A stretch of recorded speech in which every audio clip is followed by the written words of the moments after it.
Predatory SaaS customers. So the 10 things to never sign in a contract. Hey, my name is Ulrik. I'm a SaaS pricing consultant. I've done more than 150 projects globally for complex B2B SaaS solutions. And I advise my clients on pricing and also what not to sign in contracts. So what I'm going to do in this video is I'm going to walk through the 10 things I see most often that are also the worst ones. And I call it sort of predatory practices in contract negotiation between SaaS vendor and the client. And not always, but usually this happens when you have a big customer that feels that they have some negotiation leverage, like they get to set the terms. And then you have a SaaS company with its back against the wall where they feel that they need to say yes to this customer. They want the business, so they are agreeing to terms that they shouldn't have. So 10 things to avoid. Number one is non-termination clauses. And I see this quite a bit actually, where you have a contract with a customer and the SaaS vendor has no way of terminating it. So there is no clause that says that you can end the contract. It just keeps going forever, and you do not have a right to not deliver the solution at the price that you agreed under the other terms. This can be hugely, let's say, difficult to get out of. Essentially, you have to, let's say, argue that the product doesn't exist anymore, or essentially sort of like trigger some sort of material breach of the contract to get out of it if it doesn't have any sort of inbuilt termination clause. So I see this often with SaaS vendors I work with where they have a lot of legacy contracts. We have 10, 15 years of legacy, some of it maybe perpetual contracts, other sort of older stuff, where a lot of the contracts were made not with a template. Like they were just like written up on the spot between the salesperson and the SaaS vendor, or like they send a template and you just agree to it, whatever it is. Usually a portion of those legacy contracts will just not have a termination clause. So that just makes negotiation a lot more difficult, especially if the customer is big and, doesn't have your best interest at heart. So never sign those. 2, price benchmarking. So this is a practice where a SaaS vendor will say, okay, so we're going to sign with you and the price is going to be 100. But every year we are essentially going to search the market through some sort of mechanism, like we're going to get 3 other offers.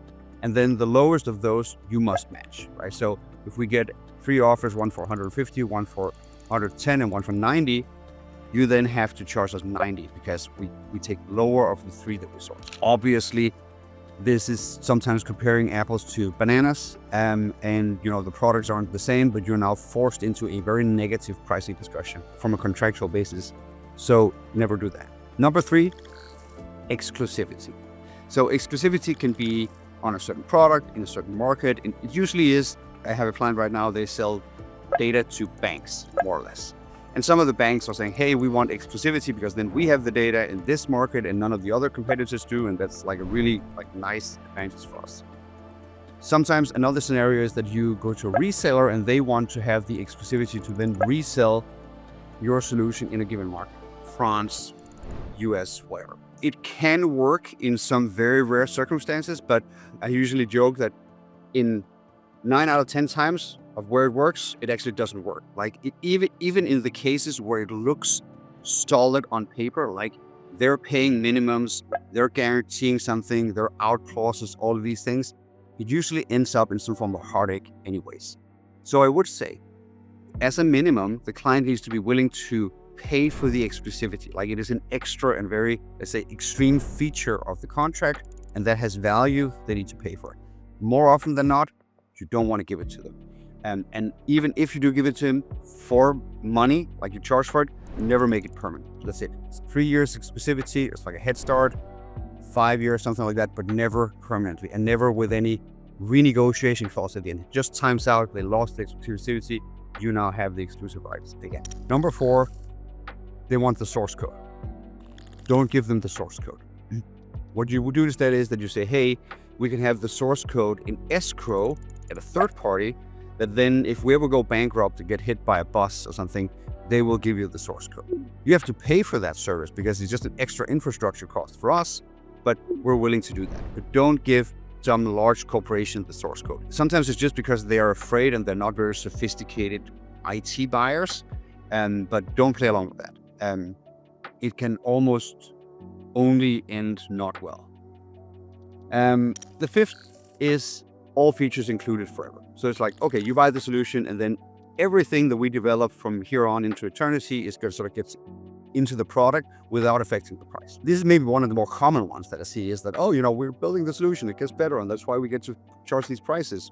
Yes, and what also happens is that when you now build that new piece of functionality, that feature that just is like net valuable in itself, people often say, well, we're going to now define this is not in the product, this is an add-on, this is another product that sits on the side, actually a module or something, and now we want to sell this to you. And this has been a very sort of traditional way of upselling and expanding SaaS customers over time. The problem is that you build out a lot of product complexity, which creates a lot of technical debt. And also because you have some customers with these contracts, and then you have the new add-on, and you sell it to not all your customers, but some of them. So you don't have a 100% attach rate. You have also not a 0% attach rate. So it's like, well, we have 100 customers, and all of those 100 customers have different configurations because the different add-ons were like sold a little bit differently or so on. And that complexity is what's stopping you from scaling your revenue, right? Because it just makes everything in product and development harder and more expensive. And also it makes everything in the contract, like on the commercial side, harder and more expensive. Every renewal, every upsell, every customer interaction is like, okay, they have add-ons A, C, F, G, H, and K. And this other one had A, B, C, D, Q, W. Like they're just different, right? So, and that just stops you from scaling. So I would usually say, you get this product, we determine at any time, we'll let you know in advance what is inside that product and what is not. We can take things out that are in there now, or we can put new things in. It's up to us. We will then change pricing so that it matches sort of market conditions, but that's about it. Number 6 is justified price increases. So that can be something like, okay, you can raise prices, but only if you justify it with some sort of external third-party index, like an inflation index, like CPI index, or like a labor market index or something. And this is just essentially the customer capturing you in a cost-plus discussion. Say, hey, prices can only go up so much. And it seems fair, but what it never does is it never takes into account extra product value. Like you actually build something that is just net new and valuable, because what it also assumes is that the product is stable and it can only rise in price according to the rest of the market that sort of assumes that, right? So never sign something where you need to justify a price increase by some external benchmark. 7, liability of use. Basically, I've seen contracts that said, hey, we use this product, and if we get into trouble from a liability issue, that liability is on you. So like, we buy your gun and shoot someone with it, and then you're liable for the murder, right? Don't sign that, just like full stop, never do that. 8, fixed multi-year. So this is 3-year, 4-year, 5-year, 6-year contracts with a fixed price. So price is 100, it stays 100. I know I'm a little controversial on this. I don't like multi-year contracts because they make your product offering and your pricing very inflexible. So it usually tends to create these scenarios of technical debt and also commercial debt. So I usually like 1-year contracts for most B2B SaaS, but in any case, you often lose out on any increased sort of value mechanism. So let's say that your product actually got 10% better year over year, and you have a 5-year contract. At the end of that 5-year contract, you're sort of at an index like 160, 170 with everyone else, and this customer has stayed at 100. So essentially over the lifetime of a 5-year contract, like even not giving them any discount on the 5-year contract, just freezing prices in time for 5 years, you usually get to have like a 30-40% lower customer lifetime value with these contracts, which you shouldn't, right? So I usually say to my clients negotiating these things, if they want a multi-year contract, 2 years or more, the price goes up. Like it's not indexed 100. It's like you can have a 5-year contract for 120 a year. That's okay. And they will do that. And then usually they back off because they think that you want them to sign a multi-year contract and you actually don't. So you say, hey, if you need to leave, we don't want you. Like we don't want to tie you into a 3-year contract if you actually want to churn in year 1.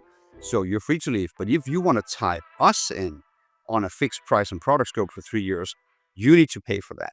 And then the price goes up. 9 is no fair usage. So it's like, we can use the servers 1 trillion times a second, and that's just it. And if you have fair usage and they want it out, that's a red flag. So it's okay to raise fair usage and they have the limits to be very high. That's okay. But not having a limit, not okay, right? Because you're essentially giving them like a free plug-in to your house where they can just drain all the electricity and they can essentially run like rock concerts 24/7 on your bill. don't let them do that, right? Have fair usage, even if they are like very generous.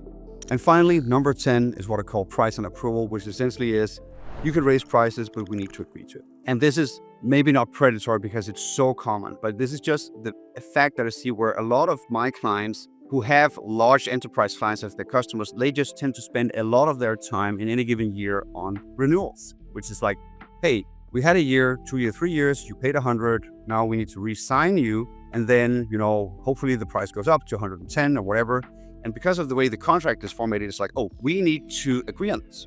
As opposed to, I send you the new price and then you can choose to leave, which is an ultimatum situation from your point of view. And you actually want that ultimatum situation because even if the customer now wants to negotiate the price, say, hey, I'm not okay with you raising prices to whatever, 120, you now have the upper hand in that negotiation because they essentially signed that this was how it was going to go. And they have also signed that if they didn't like it, they were just going to leave. And they're not leaving and they're at the table and so forth.